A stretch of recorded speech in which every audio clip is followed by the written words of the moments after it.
More than 500 languages are spoken in Nigeria, and that number does not include traditional forms of communication, like talking drums, which have beats that can be literally translated into words. Nigerians also communicate with tribal marks that have patterns that identify a person's ethnicity and homeland. Ahmed Sarkin Aska is a traditional doctor and the father of 29 children. He says the tradition of tribal marks goes back hundreds of years to a time when ethnic wars and the slave trade made parents fear their children would be kidnapped and later unidentifiable. When they see that mark, they will call the family. Say, we catch one of your family is in our hand. If you have something to come and collect him. Aska says all 100 members of his immediate family have marks on their bodies and faces to protect them, as Nigeria faces security threats like ongoing insurgencies and outbreaks of diseases. Anoja Abba Samson is a banker and a father of 4. He says his face was marked when he was 2 years old during the Biafra War, a gruesome civil war that left between 1 and 3 million people dead in less than 3 years. At the time, he says, people were getting marked for fear of being misidentified as a member of a rival ethnic group and being kidnapped or killed.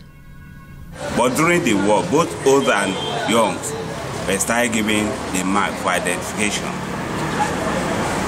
It's not mainly for those that were born during the war. It is commonly believed that the marks themselves have health benefits. Many young adult Nigerians say they were marked because they were sickly children, and they will only mark their own children if they become ill. But doctors at the University of Nigeria Teaching Hospital say the marks actually put children at risk for infections, like hepatitis B. Ayowumi Ayanwele Oleanju, Nigeria's program officer for the UN cultural organization, UNESCO, says the tradition is losing popularity because it is considered old-fashioned, but he does not believe it harms children. He says the tradition has spiritual roots and quotes a Nigerian proverb that likens tribal marks to the rewards of hard work. When you make marks, or when the mark is cut, or the marks are cut, it is painful.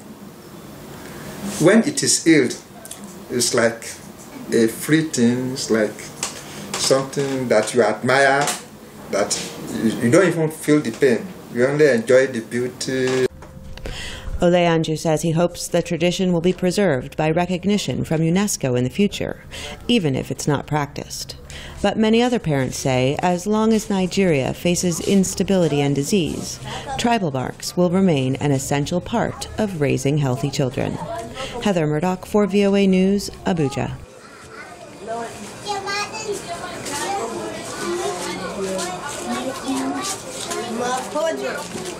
Hello?